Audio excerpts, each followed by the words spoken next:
Shalom Bapak Ibu Saudara. Saya percaya saudara menikmati pemeliharaan dan berkat Tuhan sepanjang minggu ini.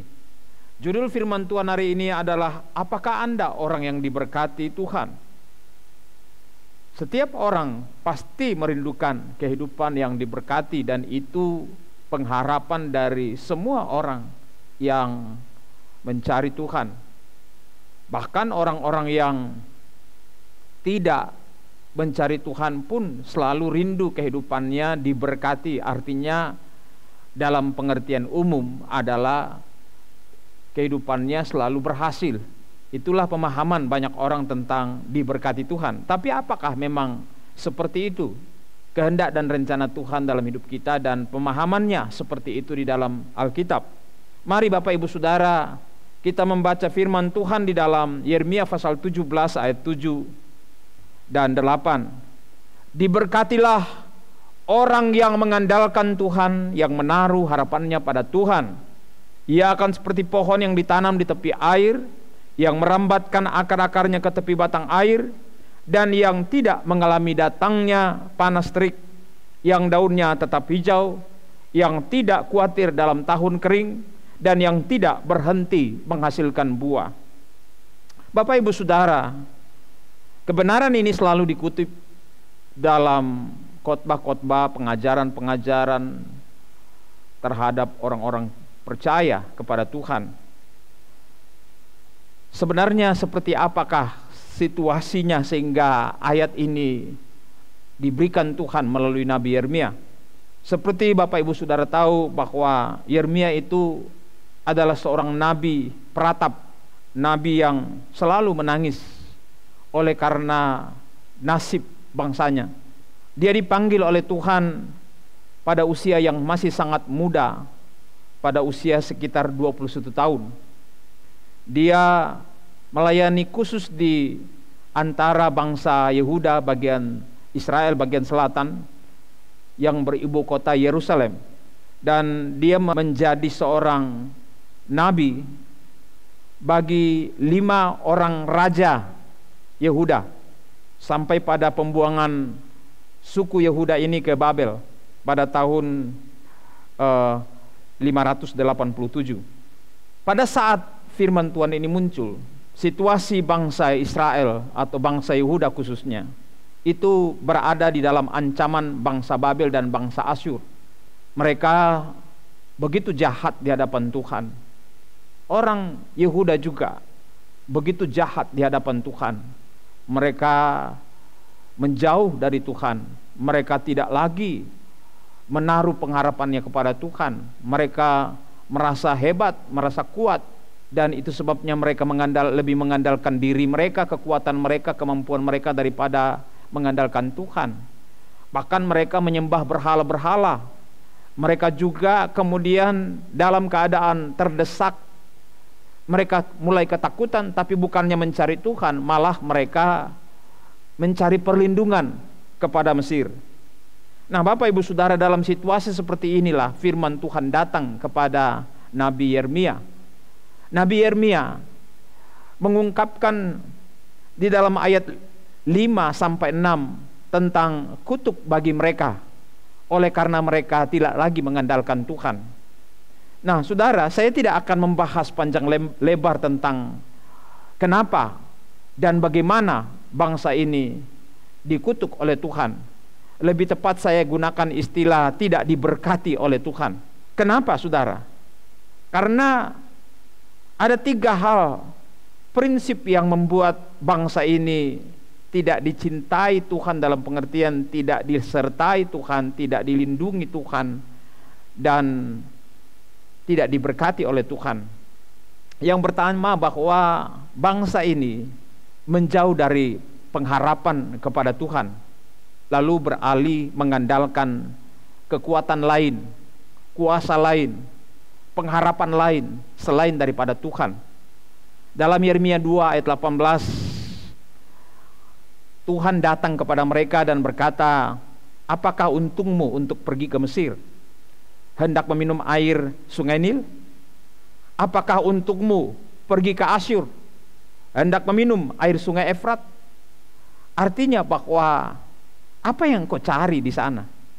Apakah sumber-sumber kehidupan dari sungai Nil dan sumber-sumber penghidupan dari sungai Efrat itu menjadi andalanmu, menjadi tempat pelarianmu, menjadi pengharapanmu yang baru selain daripada Tuhan?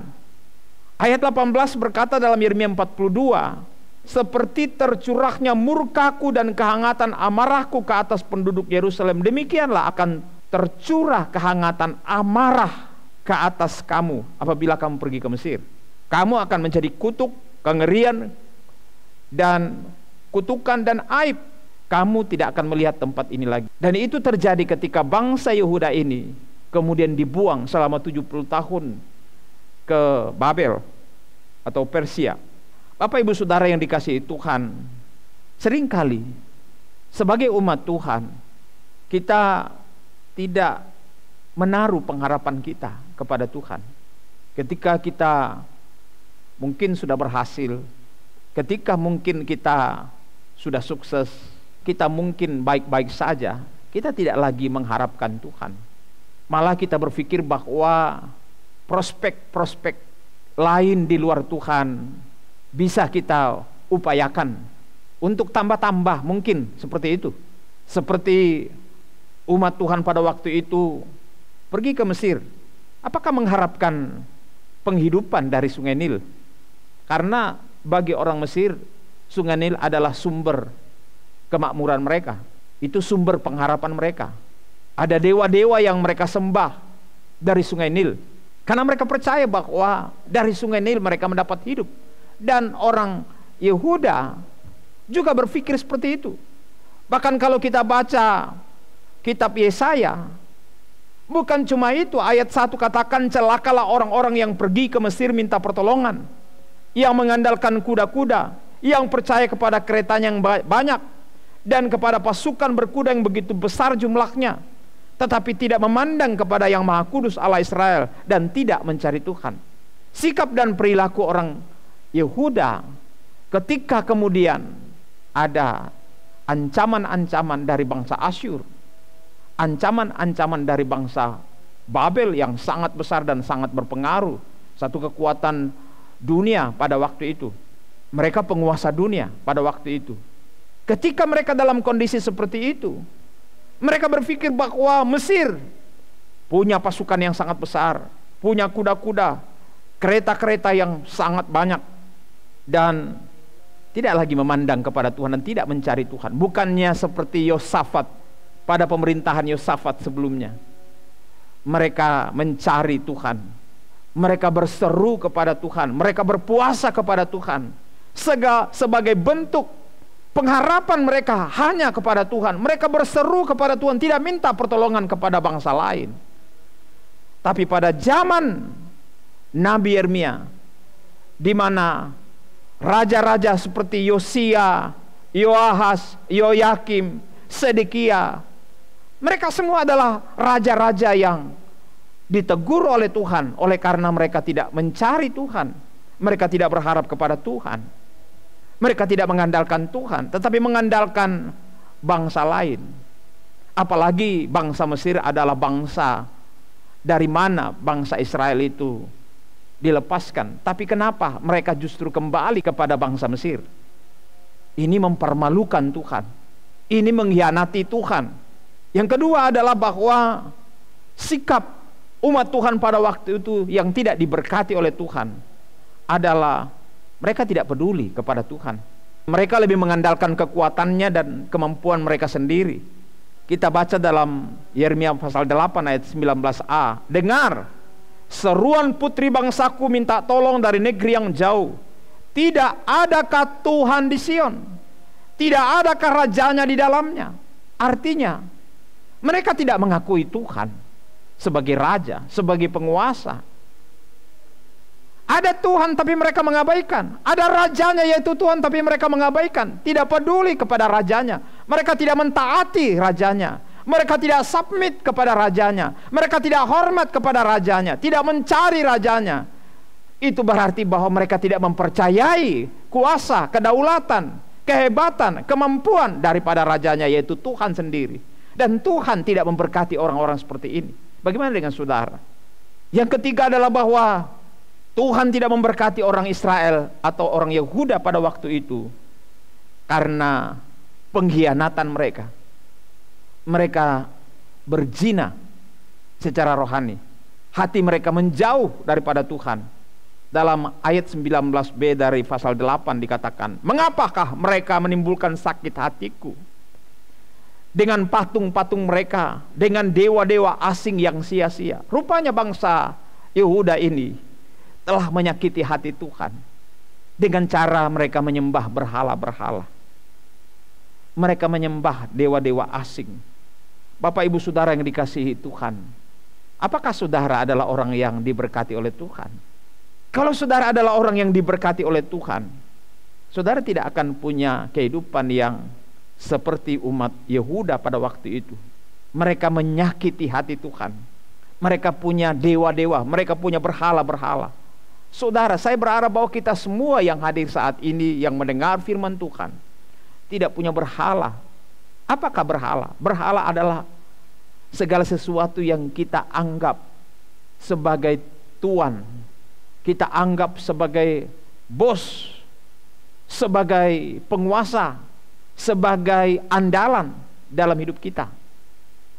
Hati kita beralih kepadanya, menghormati dia, karena kita berpikir bahwa itulah sumber kehidupan kita. Bapak ibu saudara, ada banyak berhala-berhala modern.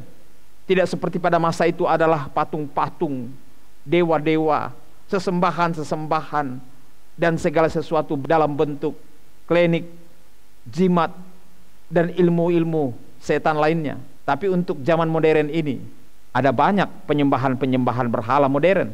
Pekerjaan, usaha kita, kehidupan hedonis, pesta pora, dan sebagainya, di mana orang selalu terikat hatinya kepada hal-hal tersebut. Itulah bentuk-bentuk penyembahan berhala atau perzinahan di hadapan Tuhan.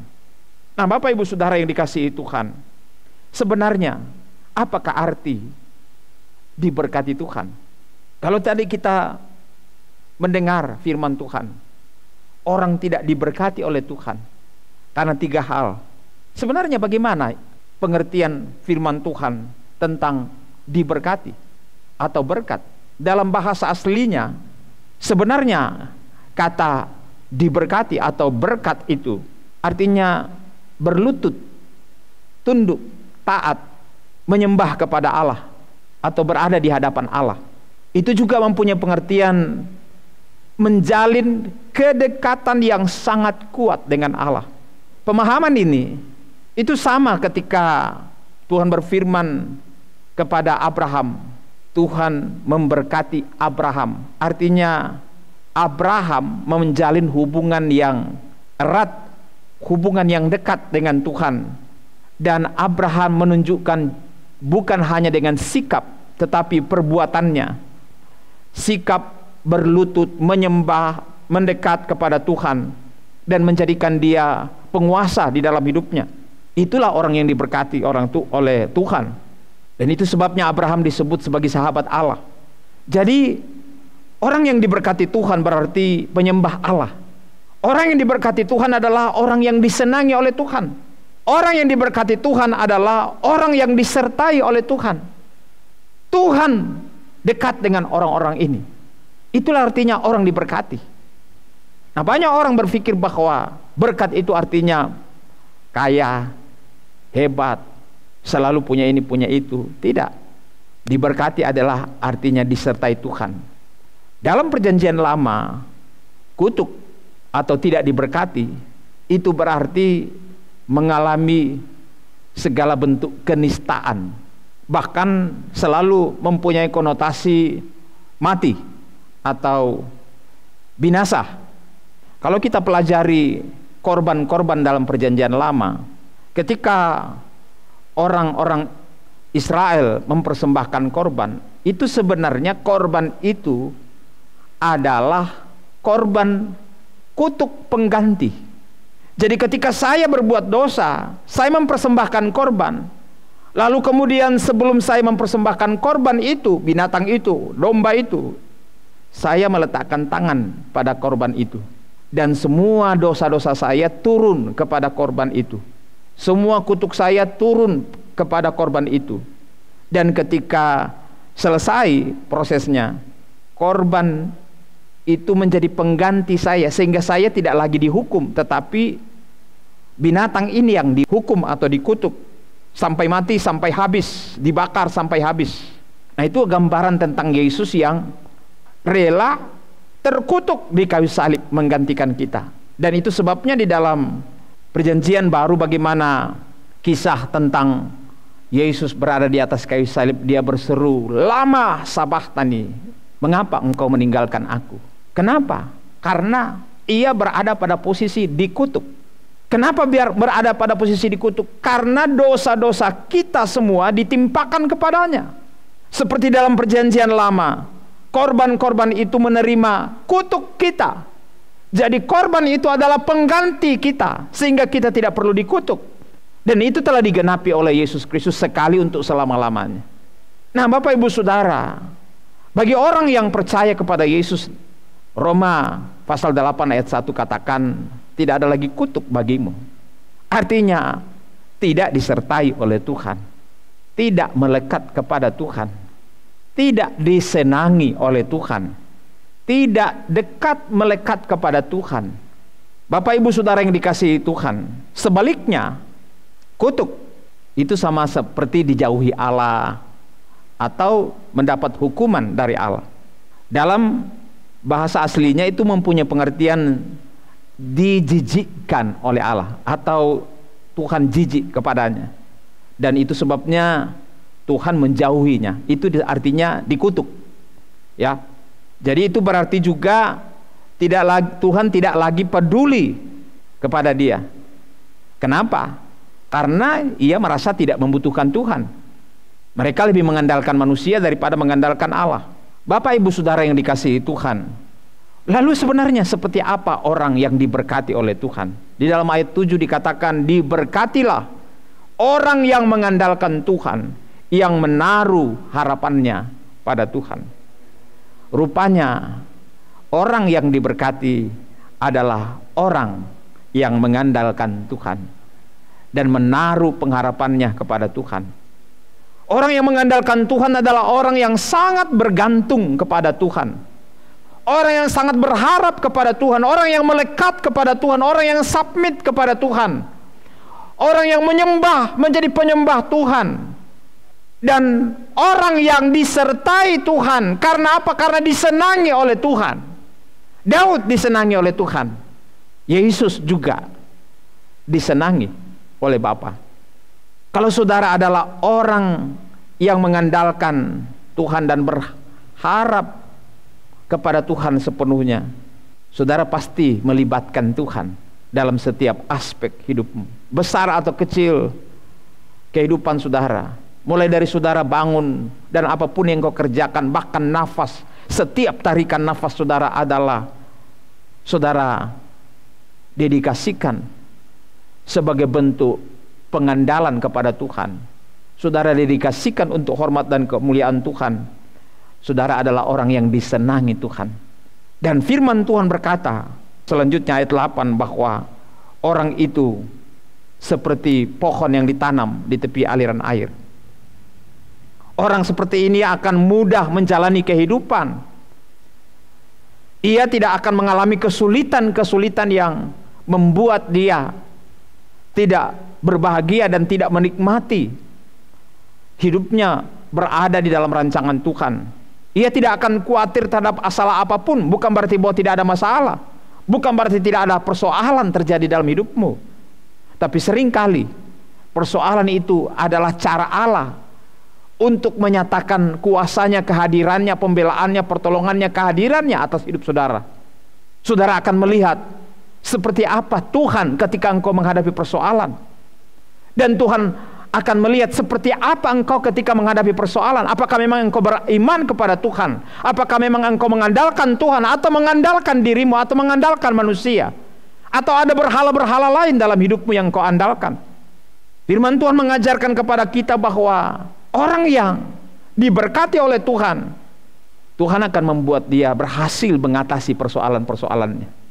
Tuhan akan memberikan kekuatan dan kemampuan kepadanya untuk bangkit dari situasinya dan melihat kemuliaan Allah, melihat pembelaan Allah, melihat pertolongan Allah. Dan melalui situasi itu imannya semakin bertambah. Ia semakin cerdas menghadapi kehidupan. Ia akan semakin bijak menjalani kehidupan. Ia akan semakin berhikmat menjalani kehidupannya.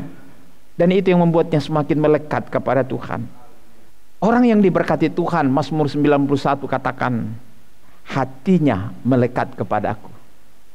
Jadi kalau saudara adalah orang yang dekat dengan Tuhan, saudara adalah orang yang diberkati Tuhan. Jangan selalu berpikir bahwa, saya tidak diberkati. Buktinya adalah, saya tidak punya ini, saya tidak punya itu, saya tidak punya ini, saya tidak punya itu. Seperti tetangga saya, teman saya, dan sebagainya. Bapak Ibu, apakah saudara yakin saudara tidak diberkati Tuhan?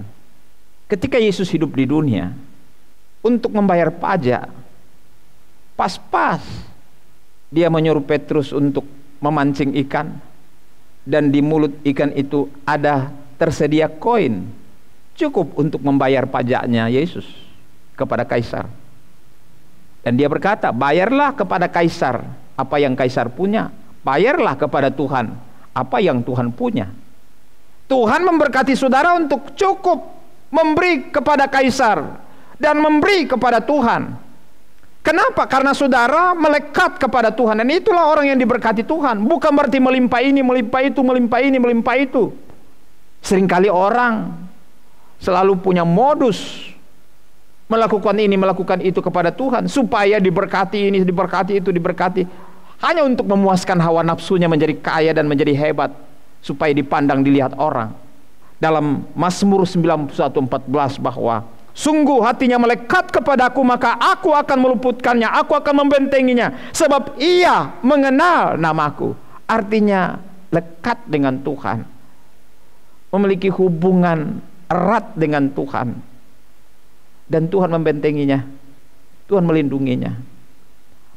Ayat 9 dari Mazmur 63 katakan, jiwaku melekat kepadaku, tangan kananmu menopang aku. Saudara, Yesus, murid-murid, dan banyak orang-orang percaya dalam Ibrani 11, orang-orang beriman, mereka adalah orang-orang yang melekat kepada Tuhan. Apakah saudara berkata mereka tidak diberkati Tuhan? Mereka diberkati oleh Tuhan. Mereka menikmati situasi mereka.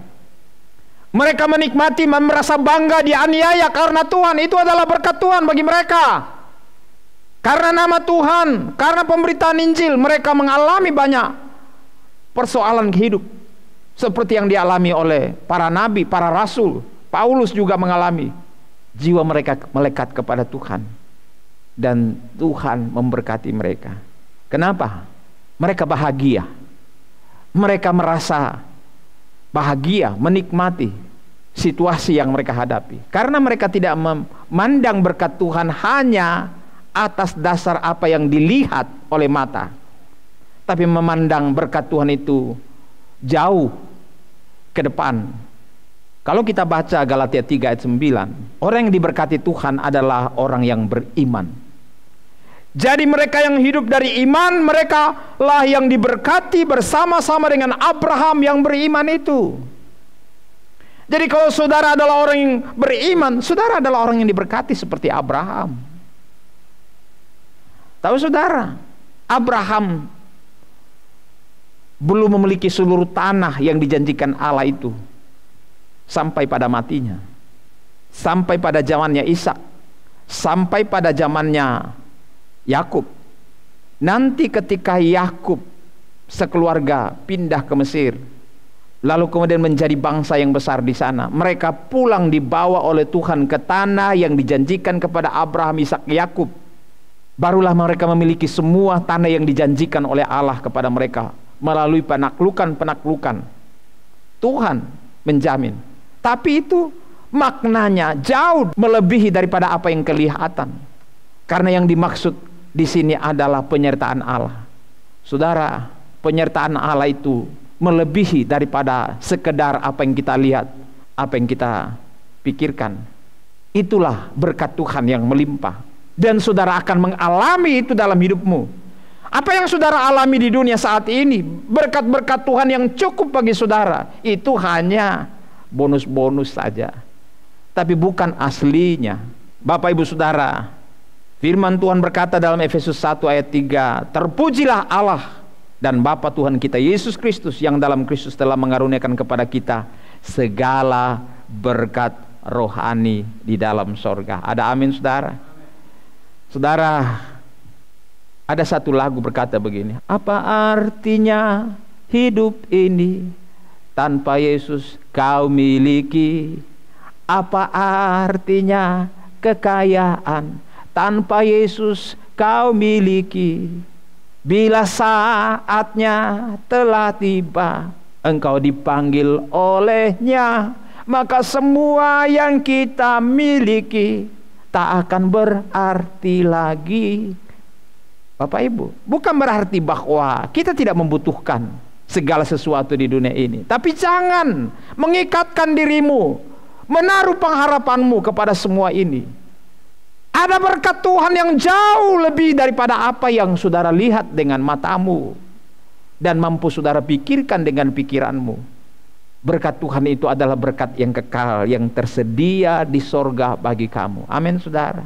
Yang pasti adalah di dunia ini, firman Tuhan berkata, Dia memelihara engkau. Amin. Dia peliharaku, Dia peliharaku, di senang atau susah, Dia peliharaku. Amin. Saudara pasti dipelihara Tuhan. Jadi nikmatilah berkat-berkat Tuhan. Mari coba kita lihat hal berikutnya. Memang di dunia ini orang yang diberkati Tuhan itu, karena dia diberkati, Tuhan membuat dia berhasil sesuai dengan kapasitas dan kasih karunia Tuhan kepada setiap orang. Dalam Kejadian 26:12, maka menaburlah Ishak di tanah itu, dan dalam tahun itu juga ia mendapat hasil 100 kali lipat. Kenapa dia berhasil 100 kali lipat? Itu kapasitas yang Tuhan berikan kepada dia, sebab ia diberkati Tuhan. Jadi berkat Tuhan itu membuat kita berhasil. Saudara mau berhasil?